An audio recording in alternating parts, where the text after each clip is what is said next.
Good evening, everyone. My name is Courtney Coffey, and I have the pleasure of serving as president of the Xi Zeta Omega Chapter of Alpha Kappa Alpha Sorority Incorporated, and chairman of the board of the chairman of the board of the directors for the Ivy Foundation, our event sponsor this evening. Thank you again for joining us this evening as we host this important open forum discussion featuring clinical psychologist and Xi Zeta Omega chapter member, Dr. Roselyn Aker-Black, affectionately known as Dr. Roz, on how to manage social isolation, anxiety, and depression during the COVID-19 pandemic. Tonight's program falls under the Women's Health and Wellness Initiative, which is Target 2 of the Alpha Kappa Alpha Excellence Administration. Through this target, the sorority aims to raise community awareness of critical health issues impacting African American women. However, the issue of mental health knows no color, gender, or age, and it has impacted everyone, especially during this pandemic. We hope this discussion provides you with the tools and resources to help manage your stress and anxiety during this unprecedented time.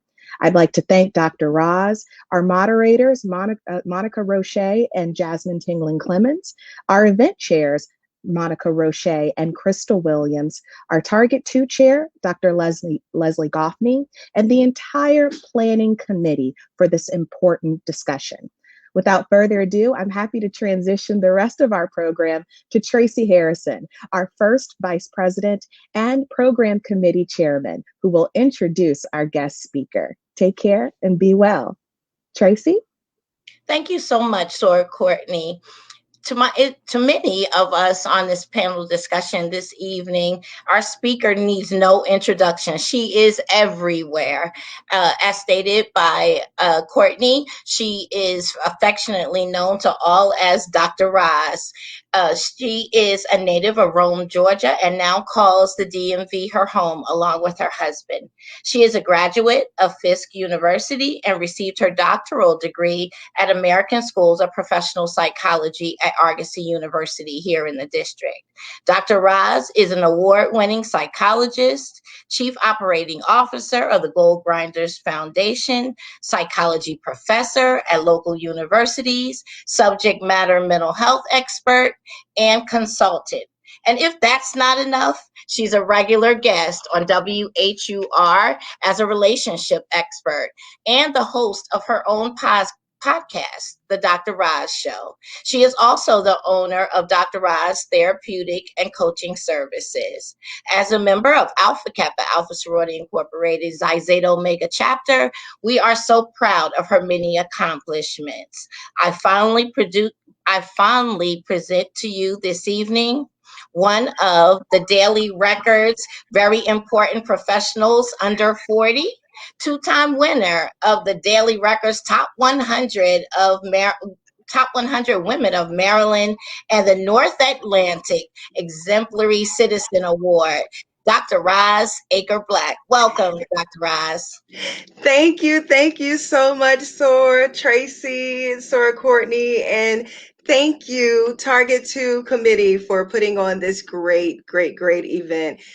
We really are not talking about the breakdown that many of us have experienced during this pandemic. So I'm so happy that we are here tonight to discuss this and to really talk about some effective coping tips to get through this pandemic. So I'm going to share my screen. Hopefully you all can hear me okay.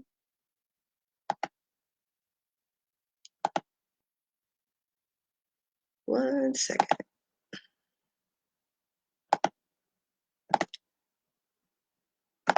All right, there we go. Prayerfully, you guys can see that.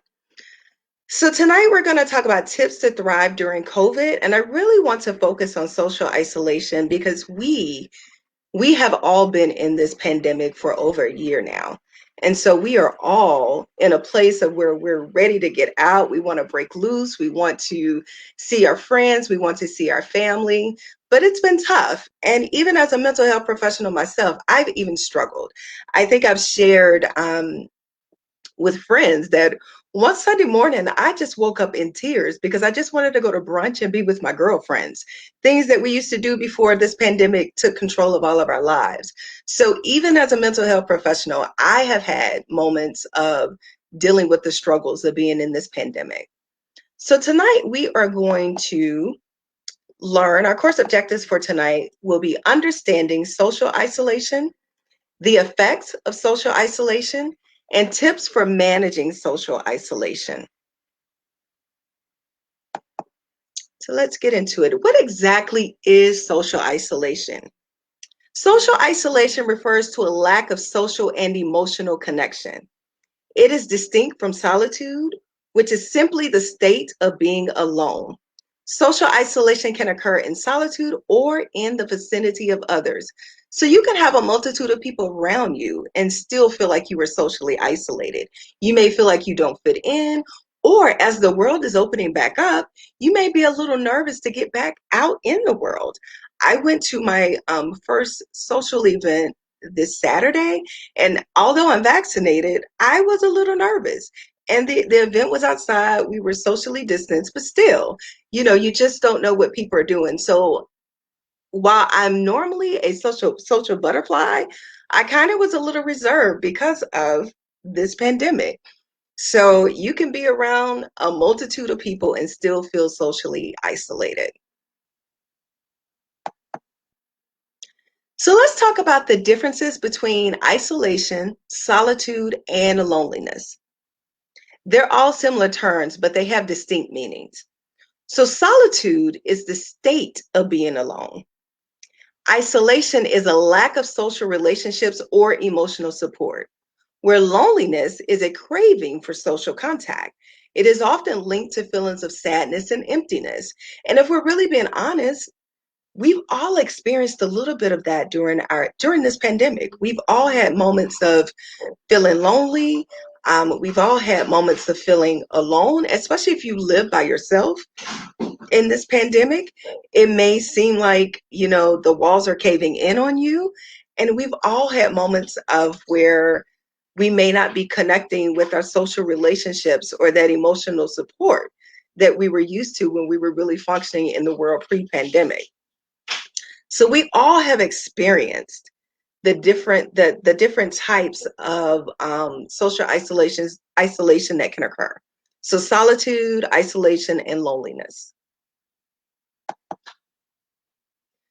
What we aren't talking about is emotional isolation. So what exactly is emotional isolation? Emotional isolation occurs when someone is unable or unwilling to share their emotions with others. And we've all met that person. You can clearly see on their face that something is wrong with them. And you simply ask them, "What's wrong? You okay?" And they say, "I'm fine, nothing." These are people who feel as if their emotions, they don't want to burden others with their emotions. So they may be reluctant to discuss anything but the most superficial matters. So without emotional support, they may feel shut down or they may feel numb.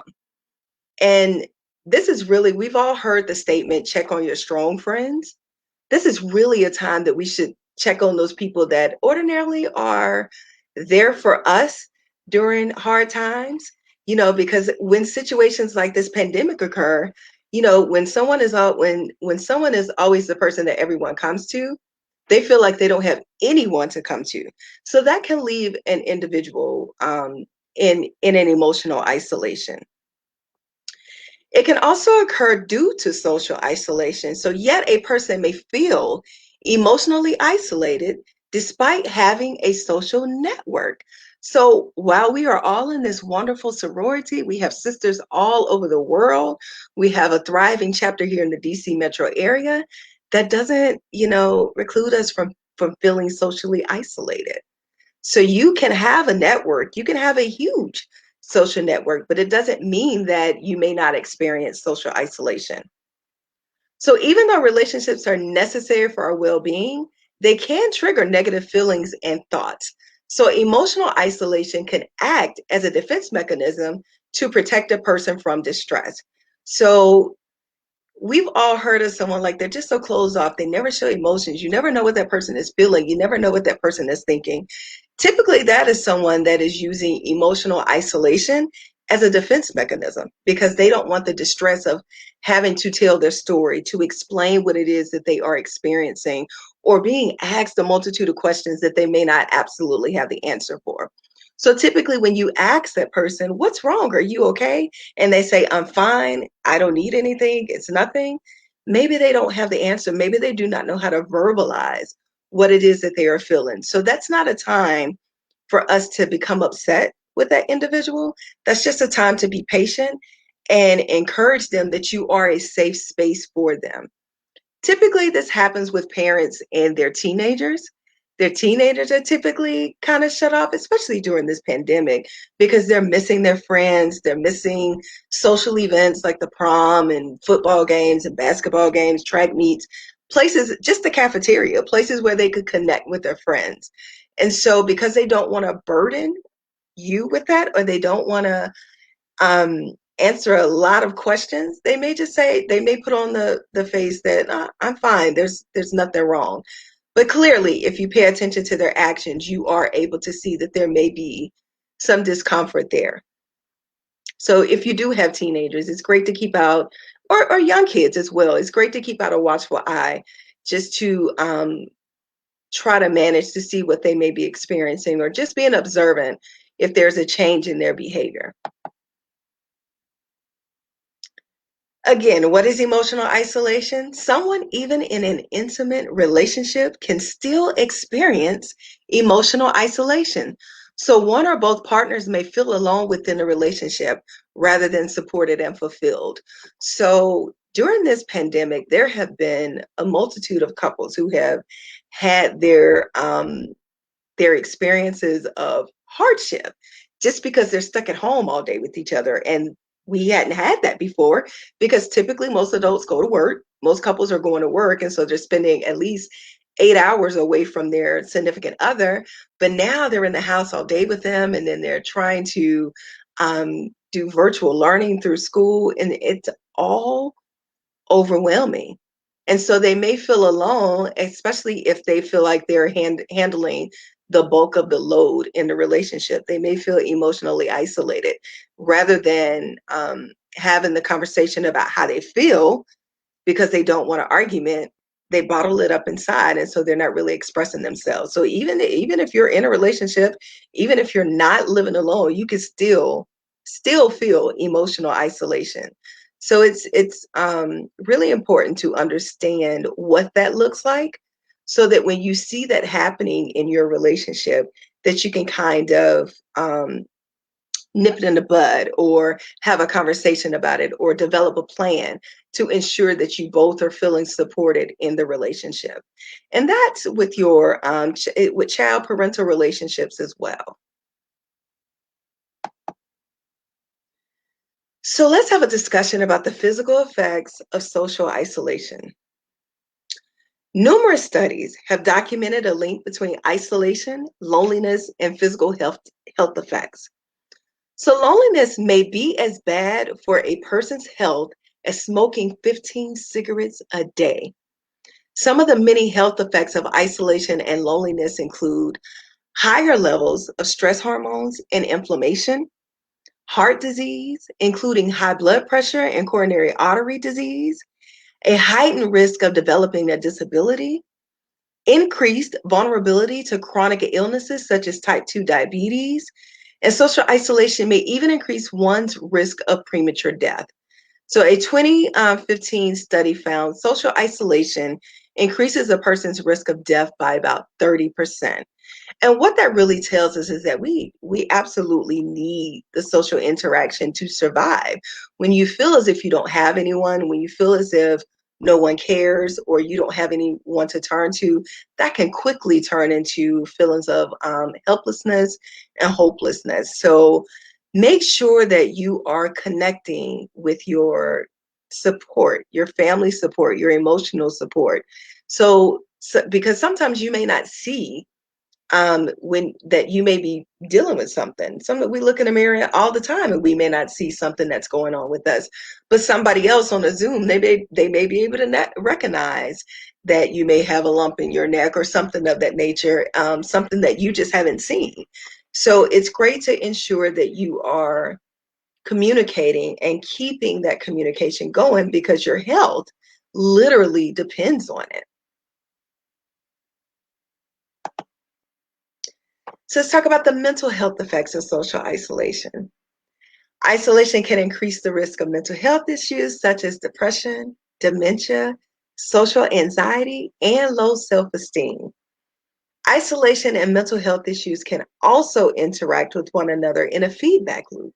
So, for example, a person might develop depression because of intense loneliness, then feel even more isolated because of their depression. Because when we're depressed or when we're feeling down or when we're feeling blue, we don't want to be around anyone. So if we're feeling that way, then we don't want people to see us that way. So it just increases the environment for loneliness. Extreme isolation can have catastrophic effects on mental health. Humans are social animals who need human contact to thrive and sometimes even to survive. So not all people who become isolated have a mental health issue. So I do want to state that, because I don't want people to think, oh, Dr. Ross said I'm crazy now, or that I have mental health issues because I've been in this house by myself for a whole year. Not everyone, if you have great coping skills, this may not be you, or if you figured out a way to counteract social isolation, this may not be you. You may not develop any mental health issues. But for those who have not seen their families in a year, who have not been able to kiss hug their grandmother, even for the little ones, not being able to see their grandmothers, not being able to see their grandfathers and their friends, it's a big thing. And when children are that young, their whole world is built around their friends. That's their entire world. So not being able to have that brings on these effects. And we've heard the stories of students committing suicide because they're lonely, they're at home, virtual school may be hard, mom and dad may be so busy working that they're not even seeing that their children may be experiencing issues. So like I said, always, always, always, if you notice a change in your child, that's something worth noting. And that's something, and if it's happening in two environments, so in the home and while they're in the school, such as they're having difficulty concentrating or doing their work and becoming easily aggressive or easily frustrated, or just not obeying rules, then that is something that you want to take into account, because it may not be that they just have a bad attitude or that they are lazy, but they may actually be depressed. So you want to ensure that you are cognizant of what your little ones may be feeling, because this pandemic has been equally hard for them too. And it's harder for them because they can't do things on their own, such as drive to go see a friend. They can't do a drive by. They can't take themselves somewhere. They can't drive, literally.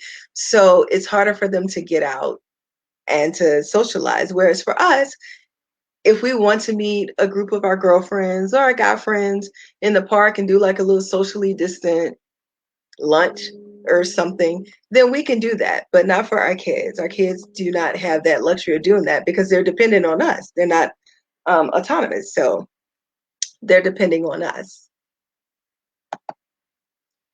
All right, so let's get into some tips. So now that I've told you what social isolation is, what emotional isolation is, here are tips for coping with social isolation. First, you want to make sure that you are taking breaks from news stories and social media. So this was a whole lot different when we were in the last administration, because it seemed like it was so chaotic and so ridiculous in that last administration that we didn't know what was true, who we should believe, or we didn't know the symptoms. It was just a regular cough, or could we not get it? Do we need to wear a mask? And so being able to protect yourself and protect your peace by taking breaks from the news stories, because having it on a constant loop is just going to increase your anxiety and make matters worse for you. And you're going to be stuck in that place. And it's going to be harder to break free and do the self-care that you need to do for yourself. So while it is important to stay informed, nonstop exposure to stories about the pandemic may cause you to feel more distressed. So just seek updates at specific times during the day, ideally only once or twice, and focus on getting information from credible sources in order to minimize speculation. So I wouldn't rely on certain news channels. I always say, if it's not on CNN, or if it's not on, believe it or not, TMZ, because TMZ, once they got Prince's death right, I was like, I'm a believer in TMZ now. But if it's not on something credible such as that, then I wouldn't take too much stock in it. There are a lot of misleading news stories that are on social media, and so you don't want to get caught up into those things. So you want to make sure that you're seeking those updates at a specific time during the day. I wouldn't do it before you go to bed at night, because that's probably going to interrupt your sleep. So you want to make sure that when it is time for your body to rest, that you are creating the environment for you to be able to rest peacefully. You want to focus on getting information, again, from credible sources in order to minimize speculation, and consider adjusting notification or removing apps from your phone to limit your exposure.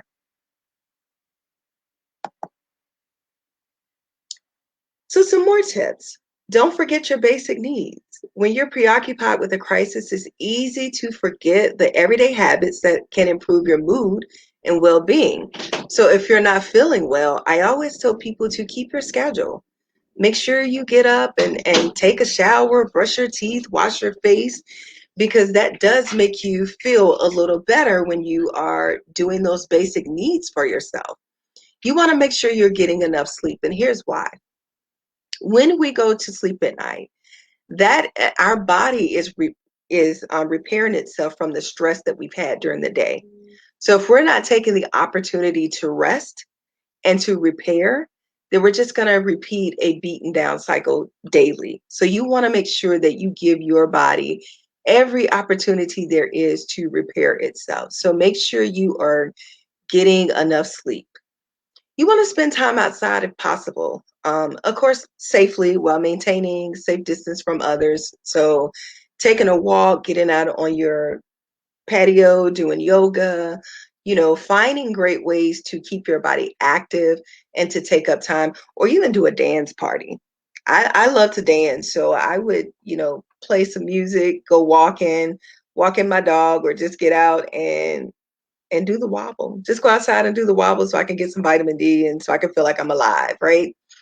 So you want to ensure that you are getting some quality time. The weather's becoming nicer now. The sun's out, so now is a good time to try to get out. You want to keep up with a good diet, and you want to drink water. It's been so easy during this pandemic to kind of let go, maybe gain a little weight. I'll be the first one to say that the first 2 weeks after shutdown, we went and got pandemic snacks. Those pandemic snacks were probably gone in like 2 days. So, sometimes we just eat because we're bored. So you want to make sure that if you were on a good path before the pandemic, you want to try to get yourself back to that path of the good diet and drinking water.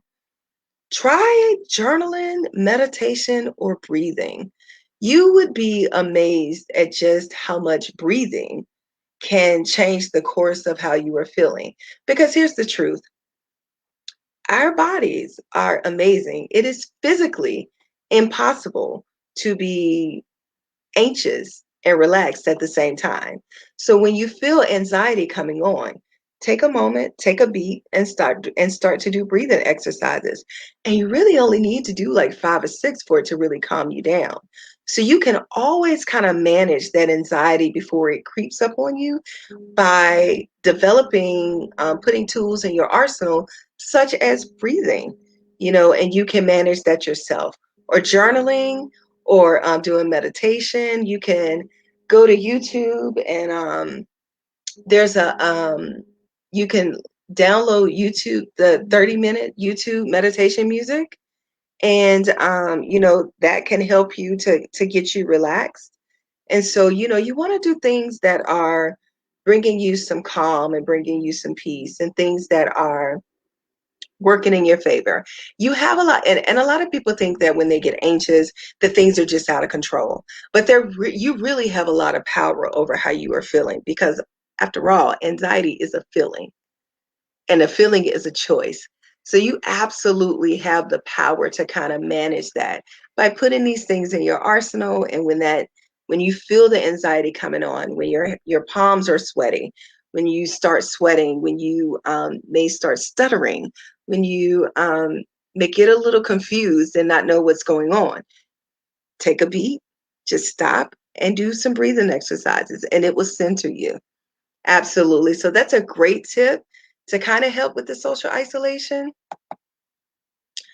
I always say this: find your tribe, get accountability partners. So I'm lucky enough to live in a neighborhood where there are a lot of dogs. And so we walk our dogs together. So I knew at least 3 times a day I was going to see other humans. And so that kind of worked in my favor. But there aren't any dog walkers, but if you have someone in your neighborhood who likes to walk, then see if they will want to walk with you safely, of course, with their mask and, your hand sanitizer. But just being able to have that kind of conversation with others while you're out and about, or being able to look forward to that, can really help with quelling that anxiety of social isolation. You want to be proactive and consistent with staying connected. So you want to keep in contact with your friends, family, and other members of your community via phone calls, FaceTime, text, and social media. So you want to build connectivity into your schedule weekly so that you have something to look forward to. So every Friday night when this pandemic first hit, myself and my 5 other best friends, we would get on Duo. We would do a Duo video call, and it was kind of like our check-in. We would literally be on the call for 5 to 6 hours. So, and you don't really realize how lonely you can be, even if you have someone living in the house with you, how lonely you can be until you're just having that free moment of just discussing everything and just talking about everything and laughing about everything and watching shows together so that you have something to talk about. And every Sunday with my family, we do a family Zoom at 5 o'clock. And our family Zooms, I just have to say this, they have been amazing. We've had paint parties. We've done yoga over family Zoom. We've had a cardiologist come and speak with us. We had a dietitian come and speak with us. We had an esthetician come speak with us. So we've had other people come in and share, their expert opinions with us to help us move through this pandemic. And we Zoom is amazing because we've even been able to go worldwide with Zoom. We have a cousin who's in Singapore, and so him and his family, they've joined our Zooms at times. So Zoom is a great way to stay connected. Every Sunday at 5 o'clock, I know that I am going to see my family. Every Friday night, I know I'm going to see my best friends, and we're going to have a good time. I'm like writing down what it is that I want to talk about with them so I can keep a note like, did I cover this? Did we cover that? And so it gives me something to look forward to. So I encourage everyone to build that connectivity into your schedule weekly so that you have something to look forward to, because that will quell some of that anxiety around feeling like you're alone and that you don't have anyone. Participate in online game nights. Bingo has become believe it or not, bingo is extremely popular right now online. And you can go on Google and just virtual bingo games and find people who are playing bingo. And that's a great way to meet other people. Because, I hear people say, well, I don't have any friends. I don't have anyone I would really want to connect with that way. Well, it's okay in this socially distant world to meet new people in a safe environment, because you're not going out to meet them. So you don't have to worry about them being crazy or whatnot. And, just practice the norms that you would have practiced when we weren't in a pre-pandemic world, when we were meeting people online. Don't tell them where you live, don't share personal information, things of that nature. But Meeting people online and playing bingo during an online game night is a great way to stay connected. Again, it gives you something to look forward to. Plan to watch movies or TV shows at the same time with your tribe. And here's an easy free one, guys. Join a Facebook group of a particular show that you made. It's a great way to interact with others that may not necessarily be in your circle. So these may not necessarily be people that you know, but you know that you do have something in common. You have this one show that you all love, and you know that when that show airs the very next day, everybody's going to be in the Facebook group discussing what happened on the show. So it gives you a built-in community already. So that's a great way to meet other people. That's a great way, again, to have that weekly connectivity that's built into your schedule, something that you can look forward to. You want to enroll in a remote learning class. You can go on Groupon. I just saw something on Groupon where they're doing classes that are typically like $1.99. They're doing them for like $9. And it's classes where you can learn all kinds of things. You can learn how to play the flute. You can learn how to paint. You can learn another language. So stimulate your mind while we are in this pandemic, while we're still here. We don't know how much longer we're going to be in this place, but do things that you are interested in. Just because we got in this pandemic, it does not mean that we have to shut off the things that we loved and the things that we had passion for. We just have to be creative about how we participate in those things now. Go on virtual tours of museums with your tribe. We've done this with our girls that are at my nonprofit organization. They've gone on several virtual museum tours and they've loved it. So it's great for the kiddos too. The kiddies, you can get them involved as well. Schedule a virtual dinner or dance party with your tribe. It may sound silly, it may sound crazy, but it is the best thing ever. You get to burn off some steam, you get to do a little bit of exercise, you get to be as silly as you want and not care about someone else looking at you. You get to be in your pajamas if you want to, or your chill clothes if you want to.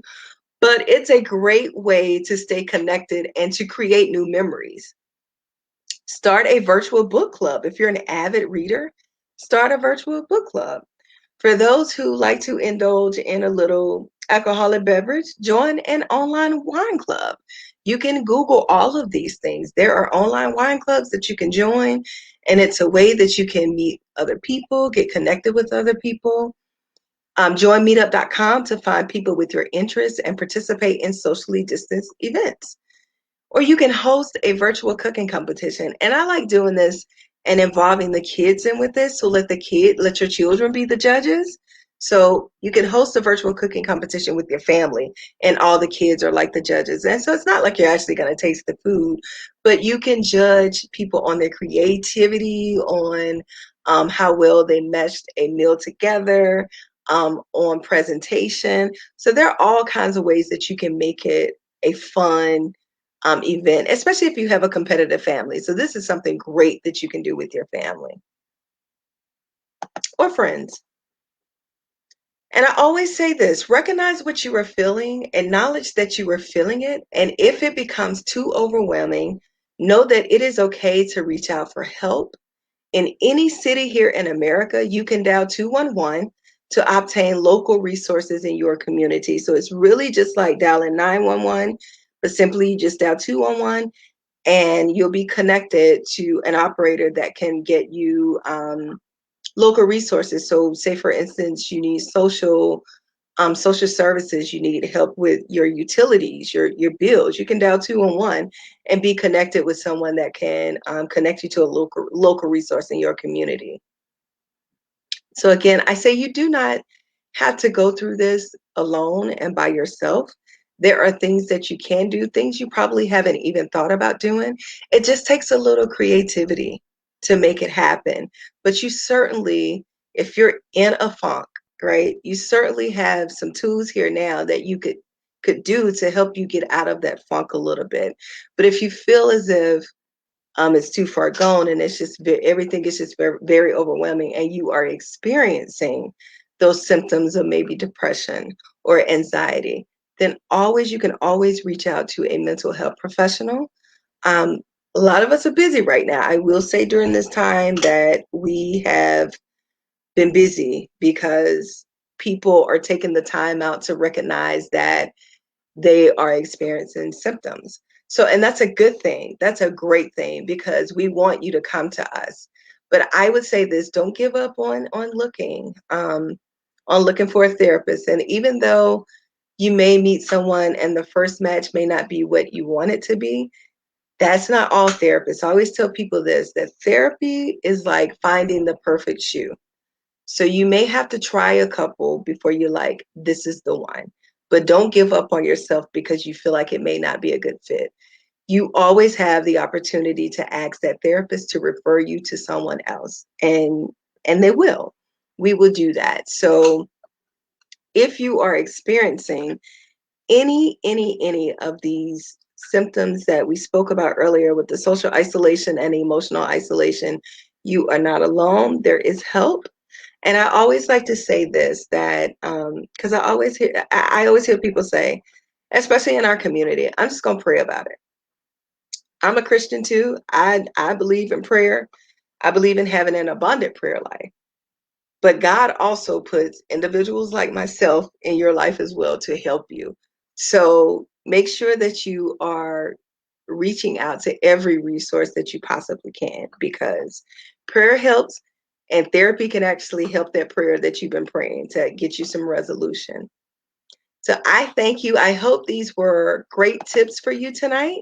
And if we are not already following each other, you can connect with me here on Twitter at Dr. Roz Aker-Black, on Instagram at Dr. Roz Aker-Black, and on Facebook at Dr. Roz Aker-Black. And I follow everyone back. So don't be afraid. If you have questions, reach out to me. Don't be afraid to reach out. I'll try to get you the best answer that I can. And if I can't answer it, then I'll ask someone else who may be able to answer the question for you.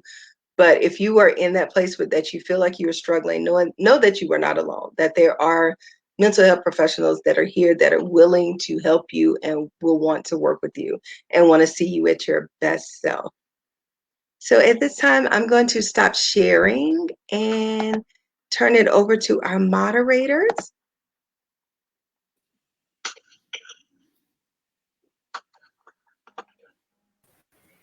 Thank you for that information. We have a lot of questions in the chat that I'm excited to ask, and you're getting a whole bunch of great tips. So I'm going to start with the first question that popped up, and it was, how do you hold space for those people that are struggling with mental health issues? It's a good one. That's a great question, because there have been so many people who are like, I think my brother is losing it, or I think my sister's losing it, but they won't listen to me. They won't go. I can't make them go anywhere to get help. And you always have to hold that with a grain of salt. First, you have to do an assessment on whether they are a danger to themselves or to other people. If you have those two things working for you, then you can dial 911 and 911 will help you. And so it won't necessarily just be on you, trying to ensure that someone is getting help. And when I say a danger to themselves, you think that they might be suicidal, possibly. They're experiencing suicidal ideations, possibly, or a danger to someone else. I hate to say it this way, but homicidal ideations. And so they may want to hurt or harm someone else. So if you have those two factors, it's much easier to get help for that individual when those two things are in place, because that's kind of seen as an emergency. So you can definitely dial 911 for those things and receive help for that. When it comes to if they're not that severe, then you can always say, I will go with you. So be an advocate, a mental health advocate with them, and say, I will be there. I'll be your support. You won't have to go into the session by yourself. The first session we can do is a family session, because maybe it's something that I need to learn how to do. Maybe it's something I'm doing wrong. So not putting the blame on them, but using I statements so that you are sharing the concern, and so that they won't feel like they're the one that's that they're the crazy in the family and nobody wants to be bothered with. Dr. I don't know why I'm making that sound. Can you hear me now? Okay. So Dr. Rawls, first of all, I'm sitting here like, why have I not called you when I was climbing the walls last March over here crying like a puppy dog in the window?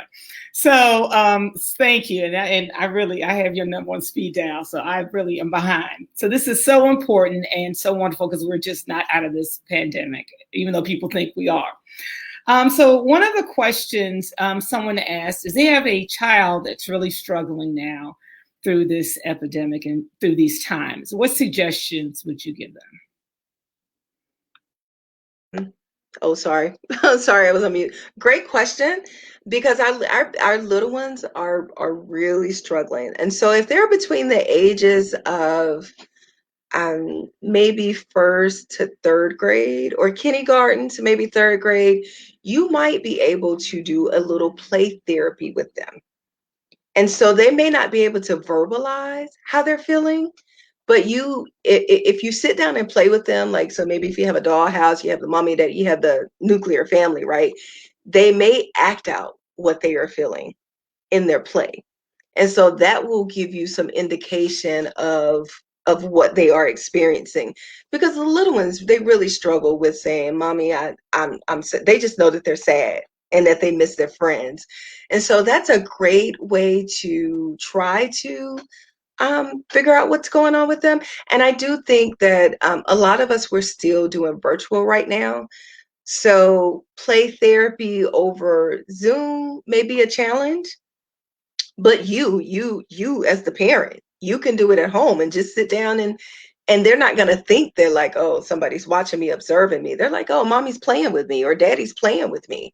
And you can ask questions while you're playing, because it catches them off guard, but it's also in a safe environment because you're the parent. So they're in a safe environment. So they may tell you, so-and-so said something really horrible to me on the Zoom call in the chat. And I tried to tell the teacher, but the teacher didn't see it because she stepped away. So it could be something as simple as that. However, you can do role playing with your children to teach them how to manage those situations in the future. Thank you. Mm-hmm. All right. So another suggestion that was in the chat that I'm guilty of myself, even though I have 2 kids, I got a pet too. What do you think of getting a pet to deal with the social isolation and the loneliness that you may feel during this epidemic? That's a great question. I'm a dog lover. And one thing that I know about dogs is that they love you unconditionally. You could tell them to stop and sit down. I'm surprised my dog hasn't barked since we've been on this call, but you can reprimand them and then they'll come back and they'll still love you. So if you are needing touch, a pet is perfect. I can only speak for dogs. I haven't had any other pets. But a dog is perfect because they will give you that unconditional love. They will follow you around the house. They'll sit up under you all day. And so they will give you that touch that a lot of us are craving. A lot of us are just craving that touch. Dr. Ross, so the next question, how do we responsibly interact with our senior community to foster healthy social interaction during these times when we are practicing social distancing? I'm thinking of seniors that reside in nursing homes or who are shut in for health reasons. Sorry, that is another great question. And that's primarily the reason why my family started doing the family Zooms. So I have become help desk for Zoom over this pandemic because my mother's like, what's the number? How do I get in? What's the link? What do I do? So there will be those type of challenges in trying to get them to understand the technological things. But my family, they love it. Like I'm telling you, all the elders in my family, they are on this call. They are waiting on the call at 4:30 before the call starts because it's something they're connecting.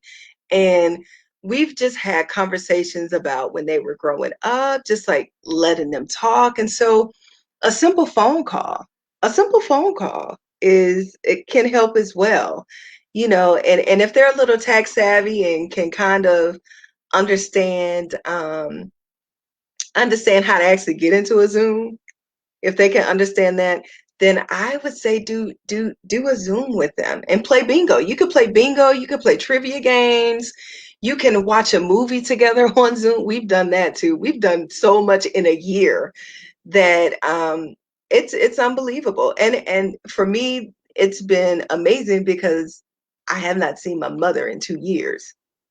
So it's been a struggle, because if you know me, you know I am a mommy's girl and I'm always traveling home. But we didn't go home for Christmas in 2019 because my husband had to work and couldn't get the time off. So we were going to go home in March for that. We do the Legendary Awards. My family does the Legendary Awards in March. And we were going to go home for that. So I was like, oh, I'll see my mom in March. But then everything shut down. And so we weren't able to go. And so it has literally been 2 years. So you got to be creative with ways of trying to make it happen. And Zoom is Facebook is great. The Facebook video chat is good. If they have the Facebook portal, that's good, because they don't even have to do anything. You just call them and it just picks up. And so they just see your face and they're beaming when they see your face. So those are some things that you can do. The painting went over really well with my family, really, really well. Thank you. Okay, so the next question kind of builds on the first question I asked, but how do you support someone else when you are in a depressive state yourself? That's a good question, because remember I was saying support your strong friend? These are the individuals that have really been struggling during this pandemic, believe it or not, because everybody turns to them. And so they don't want to burden other people, feeling as if like, I don't have anyone I can turn to. I don't have anyone who cares to hear what it is that I'm saying. So being a friend is also called checking in. You good? What are you experiencing? What have you been doing? How are you taking care of yourself? When's the last time you worked out? When's the last time you showered? Because believe it or not, when people are in crisis, those basic needs are the hardest thing in life to do. Taking a shower, combing their hair, brushing their teeth, hardest thing in the world to do. So asking those questions. And when you find out that that person is experiencing what you're experiencing, then you can say, hey, let's go together to try to get some help, because I've been experiencing it too. A lot of us, you know, especially if we're professionals, we don't want to say, I'm struggling, you know, because we don't want people to judge us. We don't want people to look at us, because we did everything right. We went to school, we got the degree, you know, we learned how to be a professional and handle stress. And here are the facts. That strong Black woman mantra is going to be the death of us, because people think that we can handle anything. And the truth of the matter is that no, having a moment of recognizing that you are not okay is the bravest thing you can actually do for yourself, to reach out and get help. It is not a sign of weakness. It is not a form of weakness. It does not say that you are not competent. It does not say that you are not worthy of receiving treatment. And so when you see someone like that and you know that you're experiencing it, a lot of people are just afraid to take the first step. But if you say, let's take this step together, and they feel like they have a partner in it, then people are more willing to do it. People are more apt to say, you know what, this is my tribe, this is my accountability partner, and we are taking care of ourselves. This is one thing we're going to do for ourselves. And, you know, I want to say this. People think self-care is taking a hot bath and getting a manicure and pedicure. While those things are great, that is not true self-care. True self-care is recognizing what you were feeling, recognizing how you were functioning, and then doing something about it if you're not functioning in your best space. So just, you know, just recognizing that, because I hear so many people say, oh, I did a mani and a pedi and I'm good. You're good, but you're still crying at night. So are you really good? Because you're not tackling the core. Let's tackle the core issues. And then we can say that you're good. Okay, Dr. Ross, this is my personal question. Okay.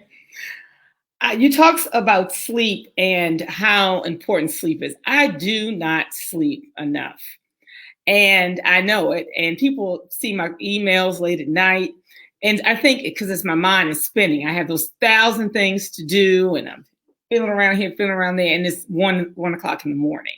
So what are some tips to get me to just get in the bed and to slow down? Can't hear. Great question, because I am a night owl. I feel like I'm more productive at night, but I do find little moments during the day, even if it's like a 15-minute nap, that I'm like, okay, I may have gone to bed at like 1 a.m., but I'm gonna get this 15-minute nap in right here in this little break. But what I would say to that, are you familiar with mindfulness? Just the theory or the practices of mindfulness? Yes. Yeah. Mindfulness techniques are the best thing ever. When the world was open, people would come to me and because they suffered from insomnia, and we would do mindfulness techniques and they would be sleeping in 15 minutes. And because they're becoming more aware, for those who may not know what mindfulness is, it's becoming very present with your body, understanding what it is that you are experiencing, and then letting it go, knowing that you can't do anything in that moment to change it, and being okay with that. And so I would encourage you to do deep breathing exercises at night. First of all, are you going to bed with the TV on? I'm going to bed with this devil right here, the phone. Yeah. Instagram sucks me in, Ross. Oh, no. TikTok is my thing. TikTok sucks me in. I just got on TikTok and I'm like, oh my gosh, it's so funny. It's so funny. It's so funny.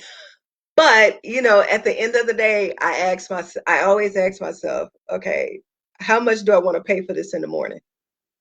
When I'm like, I'm not willing to be stressed out in the morning, running around stressed out. So I'm gonna go to sleep. So I'll cut my phone, I'll cut the ringer off on my phone, I'll cut the TV off, and then you can go right to YouTube for free and play meditation music or get the Calm app, and it will instantly calm you down. It will instantly put you in a place of relaxation, because again, you'll probably be doing breathing exercises. And so all of that energy that you did have, once you do those breathing exercises, like it's physically impossible to be like energetic, and relaxed at the same time. Our bodies just won't allow us to do it. So that's a couple of things that you can do to try to get sleep. Okay, I only have time for 1 or 2 more questions, and then we have to start wrapping up. Okay, so I have a question. It's the opposite of Sora Monica's. I'm a morning person, but I stay up late because it's the only time I get to myself. How do I structure my thoughts around it? Because there's the guilt of, if I don't stay up right now, I will never have this time again. Like, I'm either work with the kids or doing household chores. Like, how do you manage that, as opposed to, like, because I'm going to pay for it either way. That's the way I rationalize it. Like, Yeah. I need my time, but the next day I'm just tired. That's a great question. Are you able to build in naps during the day? Nope. I got 2 kids virtual learning. Oh, okay. Oh, that's right. I forgot that you're in this space too. I forgot. So what I would say is block off time on your schedule. But we don't do that. We block off like if you look at my schedule right now, it is jam packed, but there is nothing in there that says Ross time. So block off time on your calendar and spend and make it a priority to spend that time doing whatever it is you feel like you want to do in that time, that's not work, that's not related to the kids, but that's going to be beneficial for you. So if that, for me, it's watching, don't judge me, it's watching reality TV shows. Married at First Sight is I'm so enthralled in this season. Yes. For some reason. And so I'm like, that is my time to where I'm not thinking, like I don't have to think about anything. I am just going to watch this and, and just look at somebody else's life blow up in flames and not focus on my crazy, So I would schedule yourself in. You schedule everybody else. You're just as important. You're even more important as everybody else. Rose, we have to wrap up, but I wanted just to note there are a lot of recommendations in the chat, so folks have time to look at. I was jotting down, people have recommended the Headspace app, the Calm app, different oils that people are suggesting and tips. But one last thing is, do you have resources on mindfulness or a place, or to give us some examples, or a place people can go to learn more about mindfulness? Can't hear. Sorry, y'all. I apologize. I keep forgetting that it mutes. I'd say that YouTube is the best free university there is. You can go on YouTube and learn how to do breathing exercises. You can go on YouTube and learn how to do mindfulness techniques. And I think one of the main websites is mindfulness.org. And they also have techniques for children as well. So if you have a little one that's antsy and you can't get your little one to calm down, that's a great place to go to try to find some techniques that are age appropriate that they can understand, because just telling a kid to lay there and go to sleep, they're not going to do it. Especially if they're antsy and excited or worried, they're not going to lay down and do it. But if you model that behavior for them, that will teach them how to do it. And so I think it's mindfulness.org if I'm not mistaken, but if it's not, I'll come back and I'll put the correct one in the chat if it's not mindfulness.org, but I think that's the main one. But go to YouTube and just type in mindfulness techniques and you'll see a flood of stuff come up. Thank you. And at this time, I'm going to thank you again for answering all our questions, and everyone again, look at the resources. I now want to turn the mic over to member Crystal Lloyd Williams, who's going to close this out.